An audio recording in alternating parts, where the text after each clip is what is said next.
This is WPSL Port St. Lucie, the talk of the Treasure Coast. The big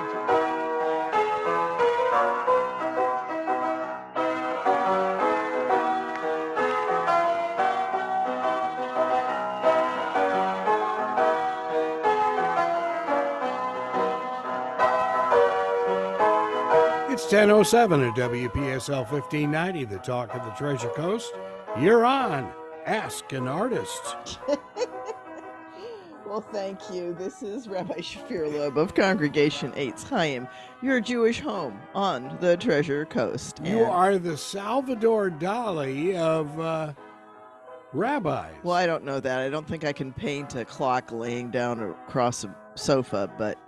All right, you have to explain this. You posted it on Facebook. I did a thing gorgeous last thing. night. Yeah, I had this idea that I wanted to try something called acrylic pouring, and it's a fun way to paint, and you can find thousands of examples of it on YouTube. Wow, I've never heard of it before. Yeah, I'd been toying with the idea of doing it for over a year.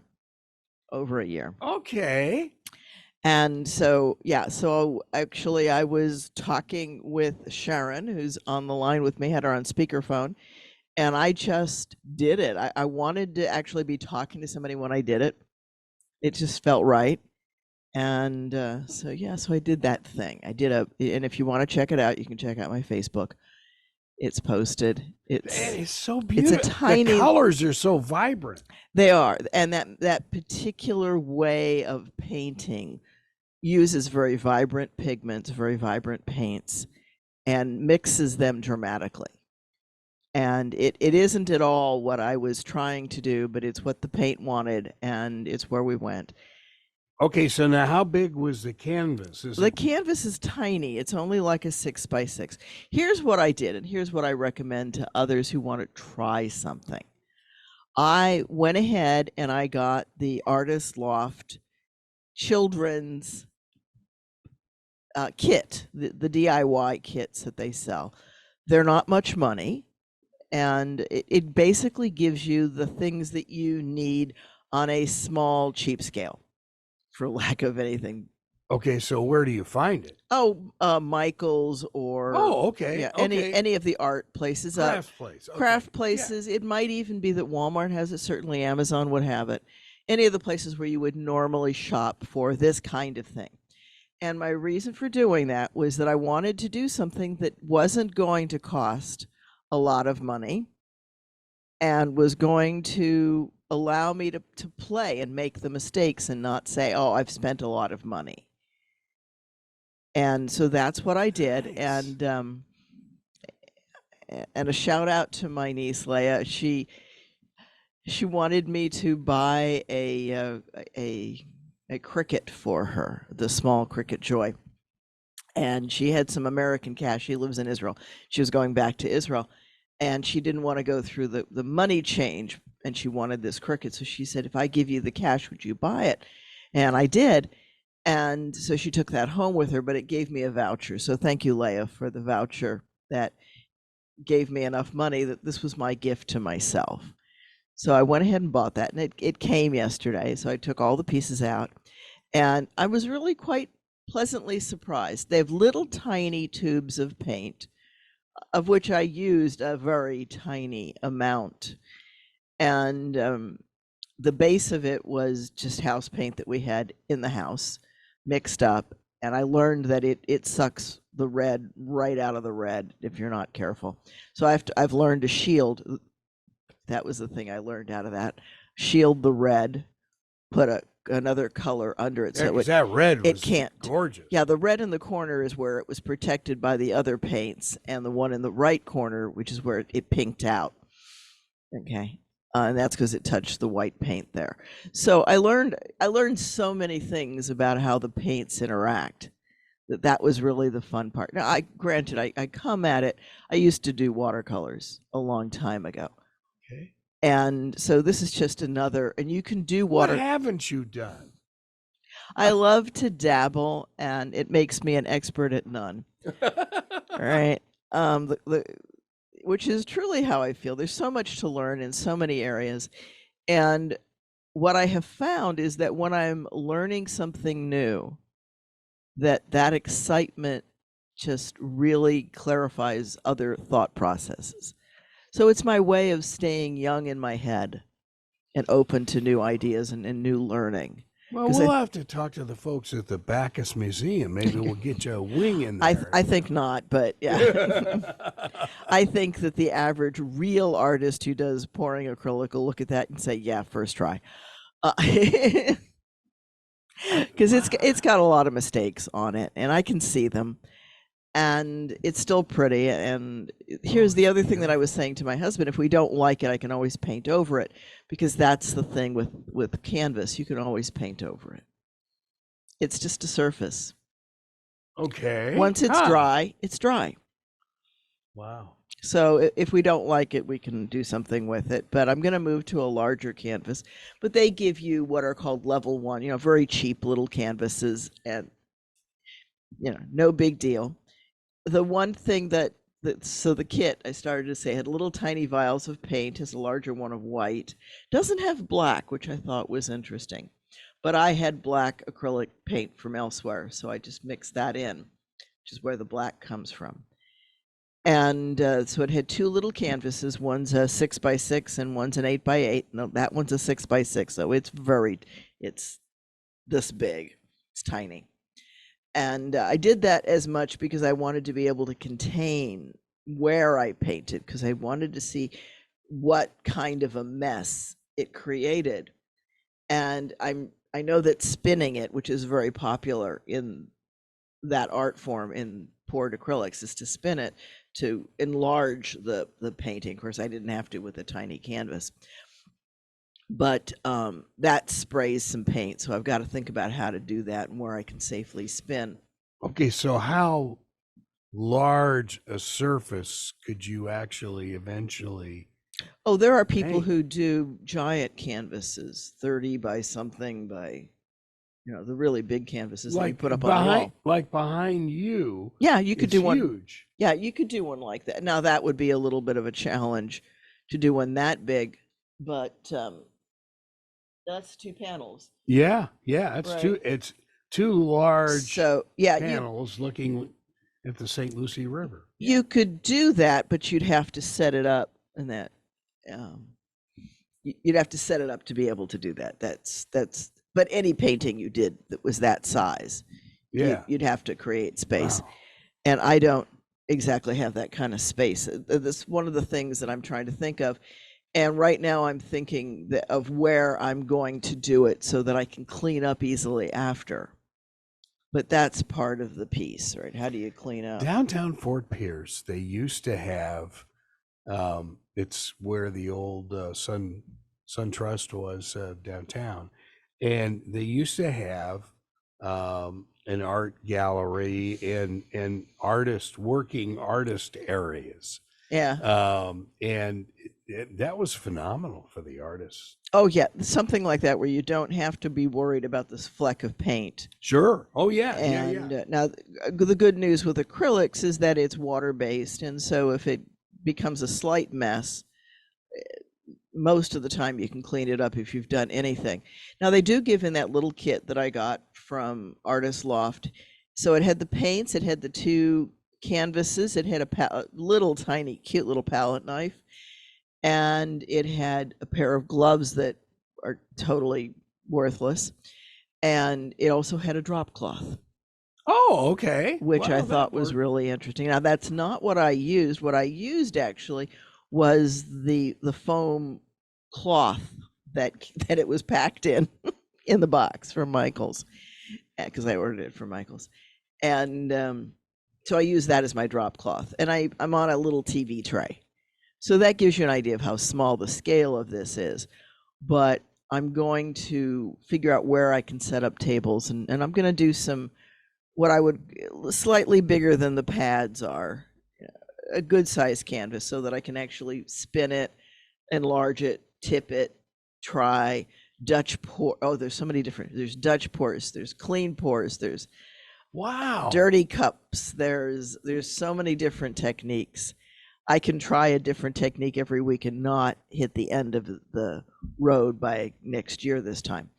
It's that diverse a medium. There are people who add to it. There are people who only do what the paint will do when you first do it. And it's just, you have to experiment to get to know the medium. That's the big thing. And I'm just a baby. I have really, there were just so many things that I know were wrong in that painting, but it's pretty. And that's the bottom line. Do you like what it is? It's got some striking pieces in it. I would have liked a little more of the white to survive, but it didn't. Instead, it blended. That's life. It did what it did. And but I like the reds that are up in the top left corner. And I guess I'm making that the top left corner. And yellow. And my husband was actually at a meeting last night when I did that. So he came home to find it. And, yeah. Nice. So. Wow. Yeah, that was my thing That for is last so. night. Well, Wow. I've been studying for my exam, and I just needed a break. Classes start at Yep. Kaiser on Monday at 9 o'clock sharp. I've got a big class of Intro to Psych at Kaiser. And then on Tuesday, I've got another class starting at Kaiser. I've got 2 classes this term. And then I have 2 classes at IRSC. Wow. It's going to be a full week. Yeah. So, yeah. Nice. Going to be back in the saddle. And so this is my last fling before I get back in the grind. The professor. Yep. And so that's all. Yeah, I've enjoyed the few weeks that have been off. Definitely enjoyed it. And I'm going to be enjoying getting back with the students. So I'm teaching Intro to Psych, and I'm teaching Intro to Cognition, which is how our brains work. That'll be fun. I don't have to worry about that. Mine stopped working years ago. It's still cranking. It's still cranking. And then Intro to Philosophy and Intro to Humanities. Oh, nice. IRSC. Now, So- have you ever taught world religion? Yeah, You have. I Okay. have. I did teach. That's what I actually started teaching at IRSC. Gosh, 11, 12 years ago, whenever it was that I first arrived here in Port St. Lucie. I'd started my PhD studying in April and started teaching in May. Oh, wow. Yeah, because Wait I a already minute, had my master's. I think we have to ask which PhD. That would have been the education one, the first one. Okay. Okay. And Nice. yeah. So I did that, and I ended up doing psychology as much because North Central University made me a deal to get a second degree that I just couldn't turn down. Oh. I got to talking. I was at the poster competition for my first PhD. You know, of course, this goes back to when the dinosaurs were roaming LA. I remember them. At Loyola, we had to take theology as Catholics, Of course. but the non-Catholics had to take a world religion course. Makes sense. And actually, our theology teacher was totally insane. Hmm. And he just said, nah, you don't need this. Most of you have already had 12 years of Catechism. this. He said, let's just go with world religions. Okay. And actually, that was absolutely It fascinating. is fascinating. I think it's incredibly helpful to learn how others approach God. We had Buddhist And- monks. Yeah. I mean, you name it. We had imams. I mean, it was phenomenal. It is. And what you start to realize is that all religions really teach people to be better people. Yeah. And that's all religions. It All of them have some version of a golden rule. All of them have some version of be kind to your fellow humans because we're all God's creatures. It may not say it in those words, but it says that. And it doesn't matter which religion it is. It's all about how to live in community and how to be better. I'd love to teach a course called The Psychology of Religion. And go into, oh boy, I would love to do that as a survey kind of course and pick like 1 or 2 stories out of everybody's sacred story and dig through the psychology of that story, because the ancients understood it. They understood it at a gut level, as people do, that humans act and react in certain ways. And we all have what Judaism would call the evil inclination. We all want to do something on the dark side every once in a while. And the key is how to not give in to that, how to recognize it as a dark side, as that's not helpful, that's not constructive, that's not going to help you live your own life better over time. Well, and we in Catholic grade school, I mean, a lot of it was fear-based. Well, yeah. I mean, we could argue about whether or not a given religion's approach to how to get you to do what you should do is the best. Yes. Yeah. You're right. And that's a different question.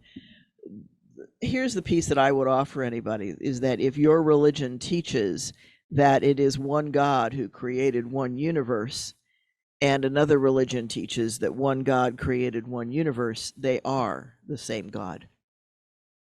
Obviously, because it's one universe, folks. Even though we talk about multiple universes or parallel universes, they're not, if they exist, they're part of the all, of which there is one creator. No, the parallel universe would be the Grateful Dead music. I understand. I totally understand. Counterculture, never mind. There are many parallel cultures and subsets within our culture that are very, very different and look at things very differently. But as far as religion's concerned, if it's one God who creates, and I'm trying to think of any religion who doesn't have some boss God, some ultimate supreme being. And so the definition of religion is that those sets of beliefs that you hold about the beginning, the cause, the method of creation and the purpose of that creation. So all of us have a religion because all of us have beliefs of some sort. Even atheists and agnostics have some set of beliefs. Well, with the atheists, though, would that be just Big Bang Theory? Atheists, you'd have to talk to each one to find out what they believe. Atheism simply believes that there's no God. Agnostics are more the agnosis, don't know. What they say is that God is such an immense, unfathomable concept that I haven't gathered enough information yet to make a decision. I simply don't know. That's God, if there is a God. Oh God, if there is a God. Yeah. And there was a period in my life where I thought I was agnostic. And the reason I say I thought is because I yelled at God and screamed at God and talked to God, but I wasn't sure if there was anybody on the other side of the line. Right? And that's the piece that changed for me, was the recognition of that, what Buber and Heschel call the divine margin. That little piece that's God flicking God's essence through the story. I don't think So how did you get around that? How did I get over it? Yeah. Personal experience of just, okay, I'm done being hit by the 2x4. Let's have a talk. Okay. And that makes perfect sense. And actually that discussion happened sitting in my van alone in a parking lot on a remote hill in West Virginia, overlooking beautiful trees. And I'd had it with the stuff that was going on, and just had a come to God moment. Right. And realized that that was going to make my life easier to not buck the flow so hard and just go with it. And that was the beginning. And then I had what we call a Bria experience, and people have them. Bria stands for a knowing. It's oh gosh, it's the kind of moment that when you have it, when you realize you're having it, it's done. You don't realize it in the moment, but it's typically described, and I would describe my own that way, as being able to look from one end of creation to the other, whatever that means. Wow. And seeing that I had a part in it, that I had a job, not all the details, but enough to know that what I did mattered and that it was my obligation to do what was going to help human beings. And that happened totally. I did not try to have that moment. I was at home alone, and Bill was at work. I was already studying to be a rabbi. I had left Goodyear to become a rabbi to study. So it wasn't what drove me to be a rabbi. That was something else. But I had this moment, this Bria moment, and it was an endorphin rush, for lack of, the psychologist in me. And you were all alone. And I was all alone. The one thing I did was I walked over to my little computer and I described it on a file so that I'd have the timestamp. Wow.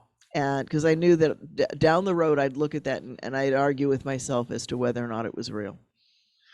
When did you decide that you wanted to be a rabbi? Was it after college? I was told that I announced it at age 3. Oh, sure.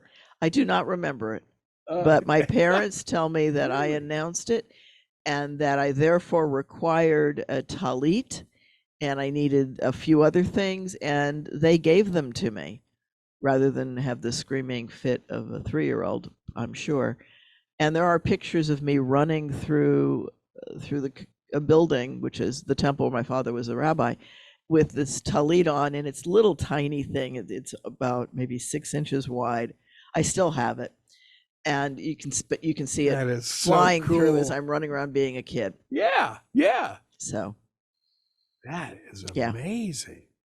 So it took me a while. I did start rabbinical school right out of college because it's after you have your bachelor's. You can't go to rabbinical school until you have a bachelor's. And I started school in Philadelphia, and I ended up leaving because my father died. So that changed the family economy and made continuing school not so viable. And so I shifted gears. Had to work. Took care of me and my mom. And instead of being cared for, I had to do the caring. I had that shift. And so, yeah, it's a long, crazy story after that. I went to retail because what can you do with a bachelor's in philosophy? Not one of your more useful bachelors. Yeah. And it was one of those times where the economy kind of tanks. So retail was where I ended up. And I ended up managing a flower shop. And that gave me, of all crazy times, afternoons free. Because in the morning, you took in all the orders for the day. Sure. And you ordered the flowers that you would need for it. They would get delivered, or you went and picked them up, one or the other. And although usually, actually, I take that back. We would go and pick up the flowers early in the morning, which for me is just not an easy thing to do. Bring them back to the shop, and as the orders are coming in, we're cleaning them. So you get them cleaned, and you put them in their containers and in the cooler, and you get everything arranged for the day. Then you look at the orders and you start filling them. They had to be at the funeral homes because that's the bulk of what you the bulk of what you do are funeral flowers or special holiday arrangements and things like that. I never had a holiday off because I was always doing arrangements for the holidays. And you'd get those out, and that would be done by about 3:00 because you had to get them into the funeral homes by 3 for whatever viewings they had that evening. So they had to leave the shop by 2 or 3 couple of things were picked up, and there might have been a couple of later deliveries. But I would basically have from 3 to 6 with nothing to do until the evening crowd came in to buy their flowers and their plants. It was a plant and flower shop. So I had this window, and there was this airport just down the road from the shop. Oh my God. And that's how I drifted over there You started flying. I started flying. And, Oh my goodness. Yeah. And they asked me to become a flight instructor, and the timing just worked out because the woman who owned the flower shop became ill enough that she sold the shop. And so there was no longer the flower shop to manage. And so I became a flight instructor, and that's actually what moved me to Ohio, and it's how I met my husband. And from there, we made a family decision that I would stop flying a plane and start flying a desk. And I started working at Goodyear, went back to school, got my engineering degree. It's the first time I went back to school. And got that from the University of Akron, and hired into Goodyear and worked there until I left to go back to rabbinical school. Wow. So how did you become a traffic reporter? I mean, obviously you're flying at this point. Right. I was flying, and somebody just came up to me and asked me if I'd like to do it. I guess I had a good enough voice. I had to do a couple of voice checks and tests, and had to fly. Sure. And I got yelled at for the typical, "Your voice is a little strident," which is very common for women to be told. But my overarching alto won out. And because I was comfortable on voice coaches. Yeah. Well, I don't know. Voice critics, actually. Yeah, voice critics. I wouldn't say coaches. It was my producer at the station who kept saying lower, lower, lower, lower. Okay. Yeah. I can get down there and talk. Yeah. Yeah. Yeah. And it was crazy, wild time, because I was actually the pilot flying the airplane. And doing the reporting. Oh, God. And it was over the skies of Pittsburgh for KQV and WPSL, KQV. Yeah. WDVE and KQV. Wow. The two sister stations, the AM FM stations. And they were at one time they were a couple of minutes apart, so I could do one, finish up, and get on the other. And I had a box from the radio station where I could talk to my producer, and I could flip it back and forth between the two stations. And that became just a real pain after a while. Well, you're trying to fly a plane. And I'm talking to traffic control. Yeah. No. So what I ended up doing was, in my headset, I could control each ear. And in my left ear, I had traffic control and the AM station. In my right ear, I had the FM station and my producer. So I had intermittent talk on either side, and the radio in the background. Oh, brother.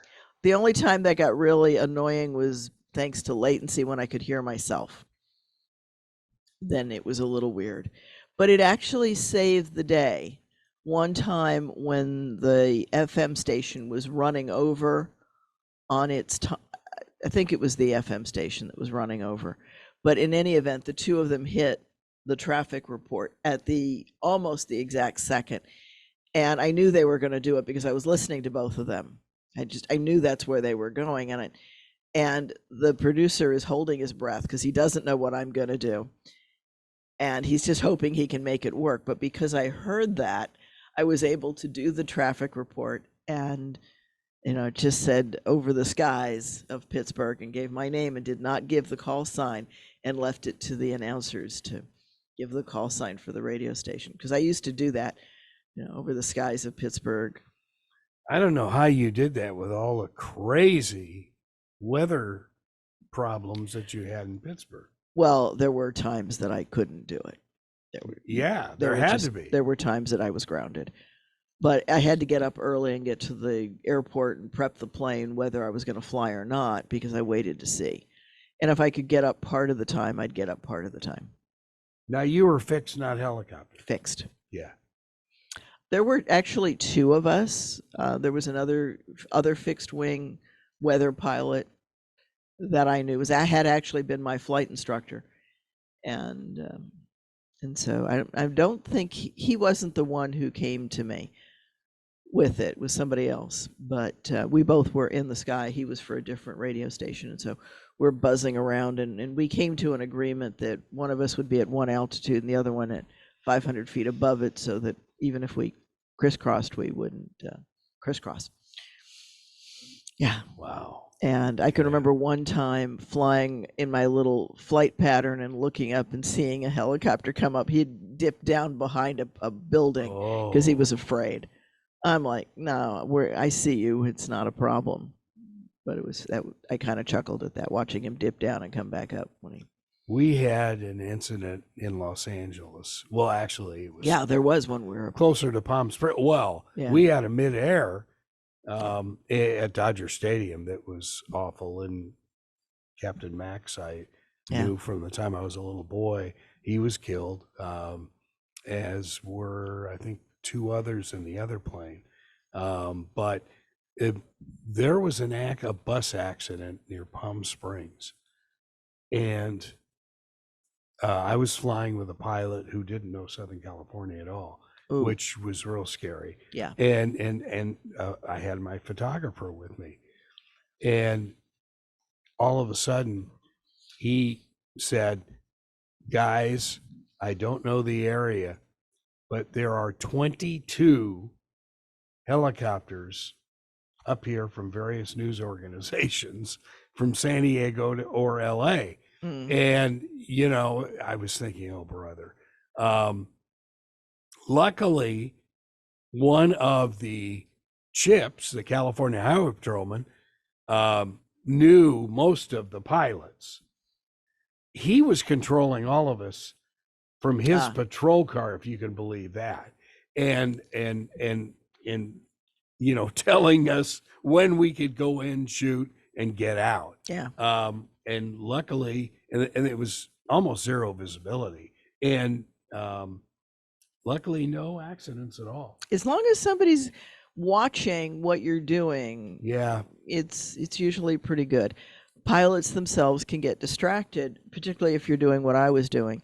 And I used to quip that I didn't know how to do just one thing at a time as a result of that. I don't know how you did that. I mean, our guys in LA wouldn't even certifiably insane, but yeah. Oh my gosh! I've warned you, I'm certifiable. Oh gosh! That was one of the times. It was, yeah. I'm glad I did it. I'm glad I'm not still. I don't know that I would have the reflexes to still do it, because you do age. Reflexes do get slower, although my reflexes are still pretty decent. But yeah, I don't want to test them that way anymore. No. Yeah, been there, done that type thing. Then there was one time where it actually, you're talking about the weather, where it actually did sock in, and I had to come in with guidance back to the airport. Was it snowing? Probably. Yeah. Probably, because snowstorms come up quickly in that area. Oh, they do. Yeah. And it's bright, sunny, and all of a sudden, boom, where'd the world go? And the other time that's really dangerous, because you don't fly traffic, but it's at night, because you don't see the clouds and the snow come in. And then it's really easy to get disoriented, and that's where most pilots get in trouble. But I was a very pain in the rear end kind of instructor, because I would force students to figure out things. I would not just put them lightly through the paces. I'd say, this went wrong, that went wrong, fly the plane. Well, you're making life and death decisions. Yeah. As I told my students that I want to be able to sleep at night, that I've taught you what you need, and that if you still make a mistake or the plane gets ahead of you, it's not that you weren't taught properly. It can still happen, but it's not as likely. And the reward of that was, there was a time when one of my students was out and was out solo, and called the the airport called the office from a farmer's house. Uh-oh. And he'd put the plane down safely in the field.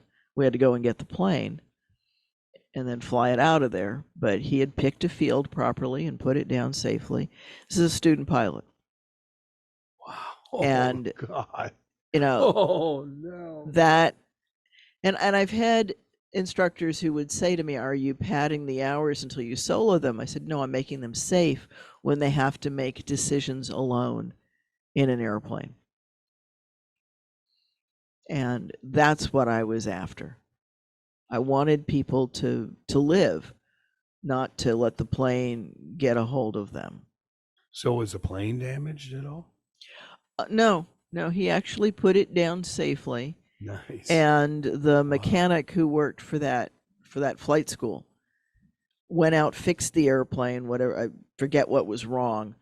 And it was one of those things that shouldn't have ought to happen, kind of thing.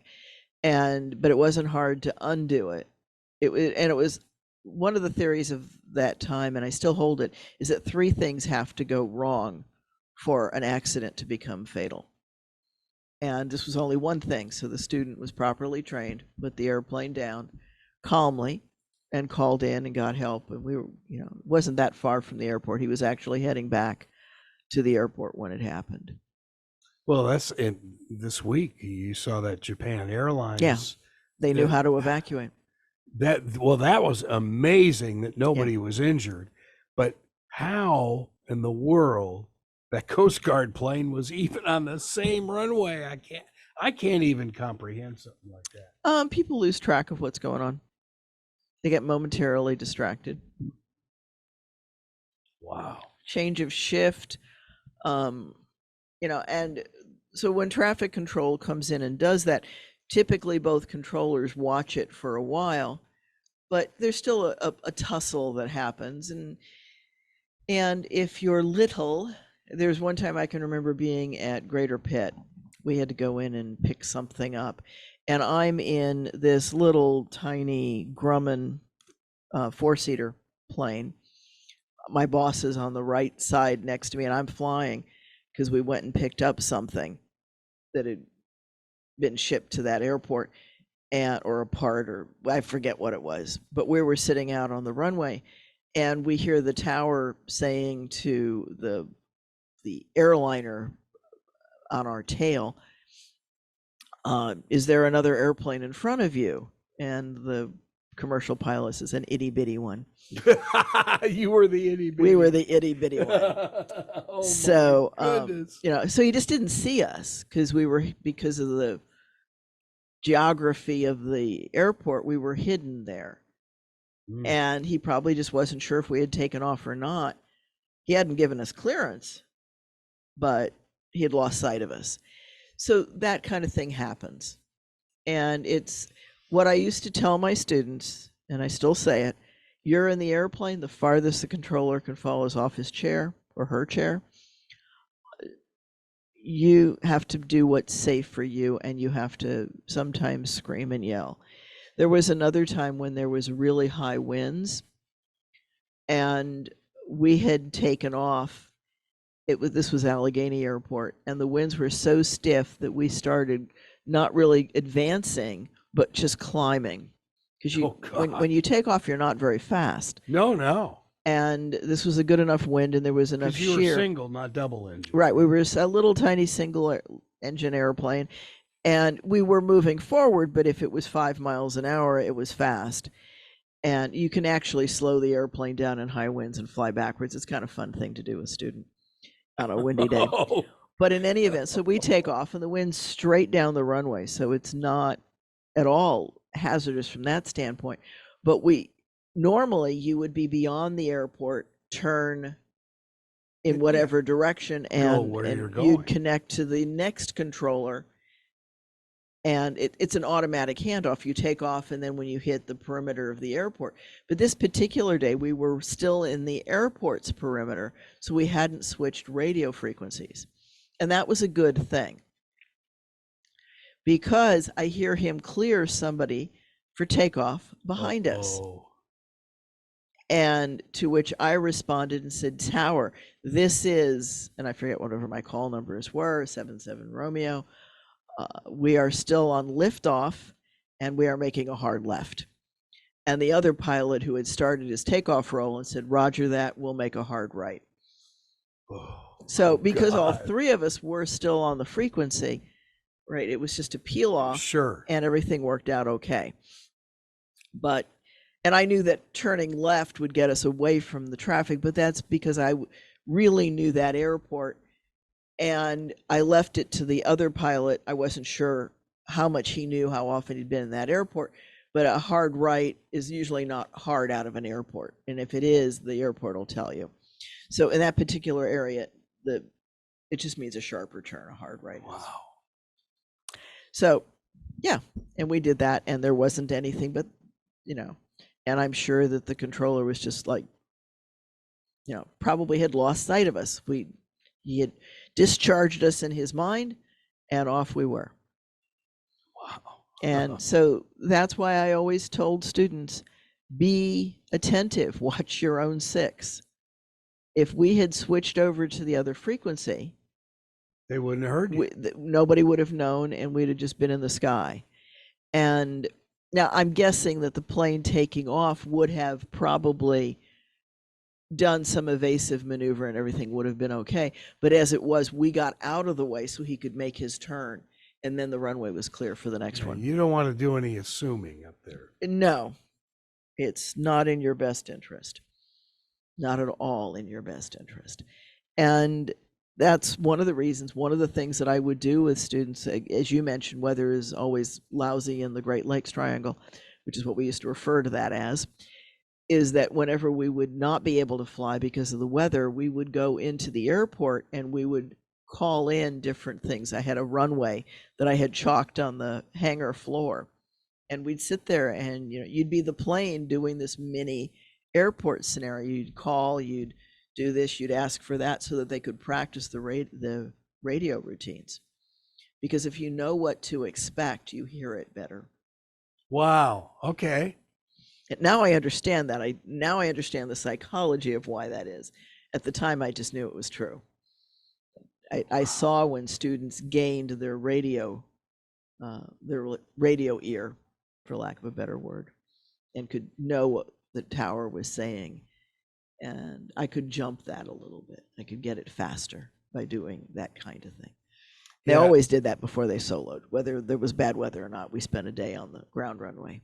The show that we have in the afternoon, Tom Sullivan, he's a pilot, and he talks about weather delays and stuff like that,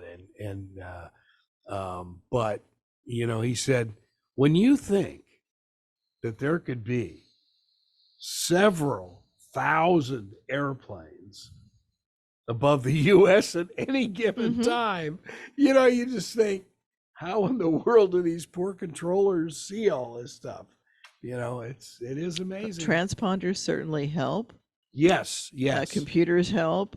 However, if you don't have a transponder, it can be interesting. And the people who throw the rockets up or the drones up high don't realize how dangerous they are.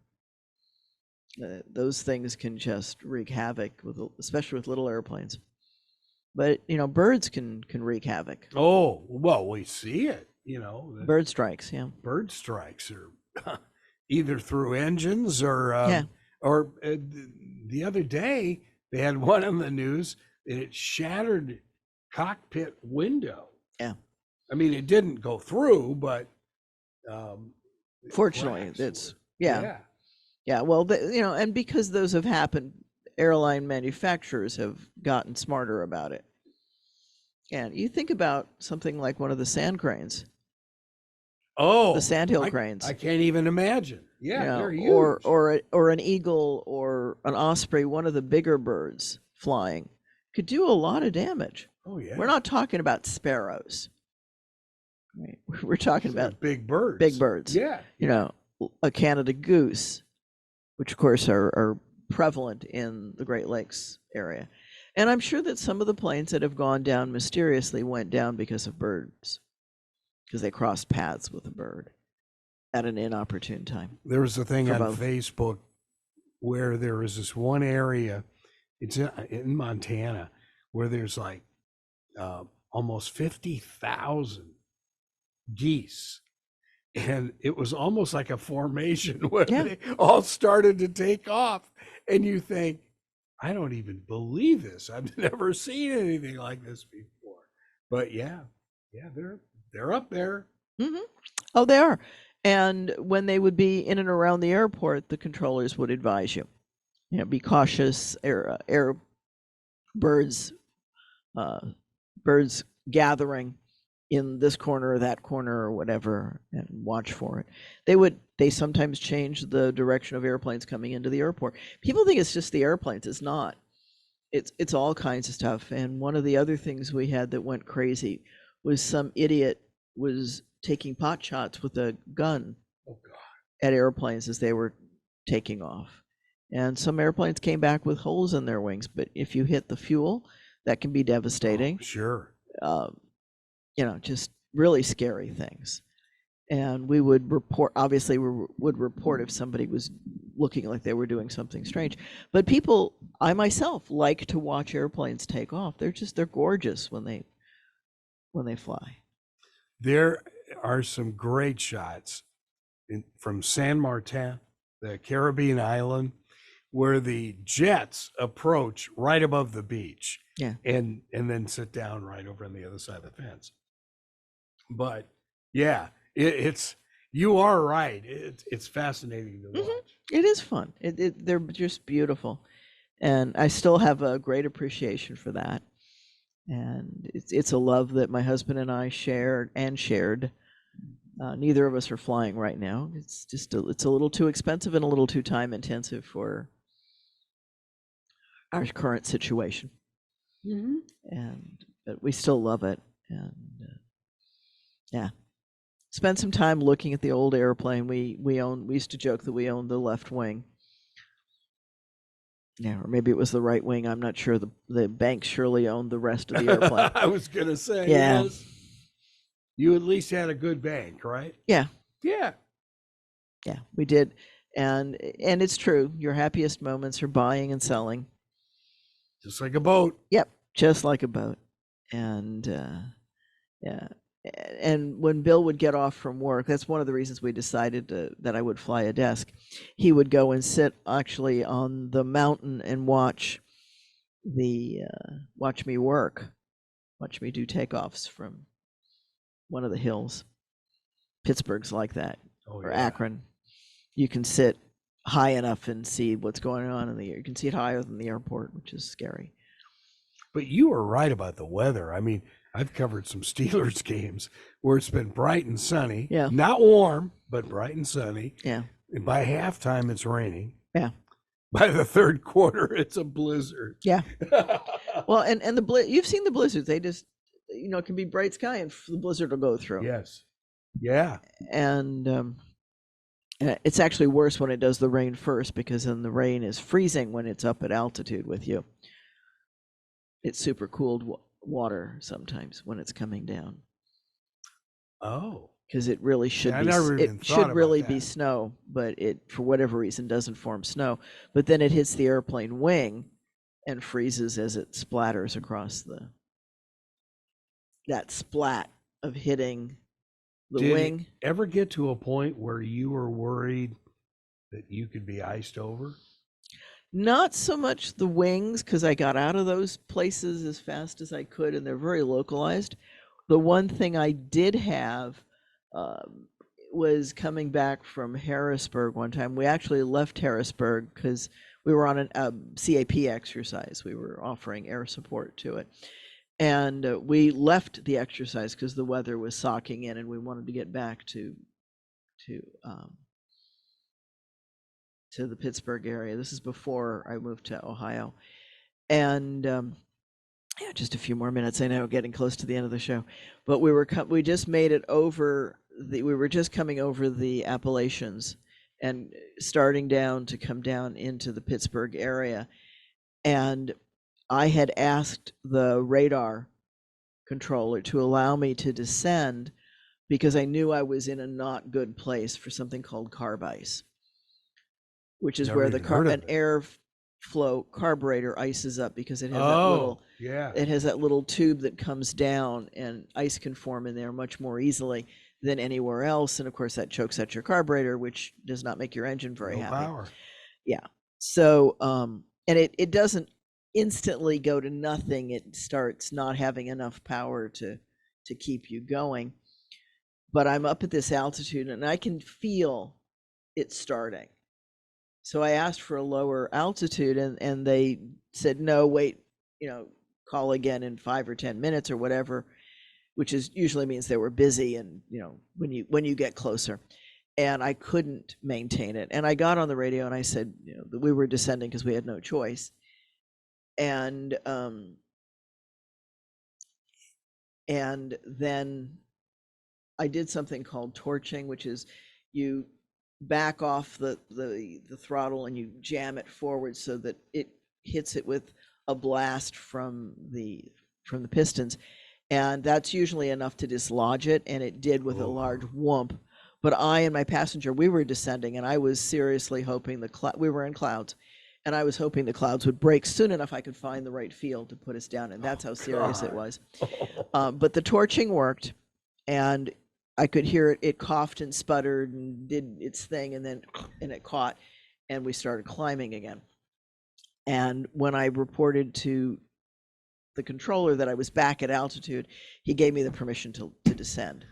And I was like, if ever there was a time when it was a good thing he wasn't in the plane with me, I was really thinking some not kind words. And we descended and declared visual as soon as we were out of the clouds.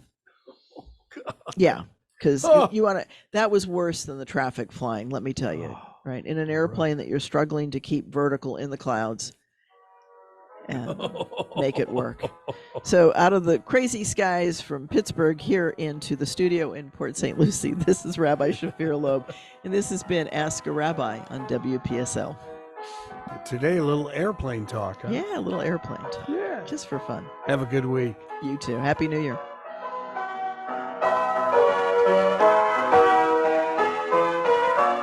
You've been listening to Ask a Rabbi right here on WPSL. Port St. Lucie, Talk of the Treasure Coast, webcaster of the world. And her artwork on sale, $49.95 immediately on Amazon.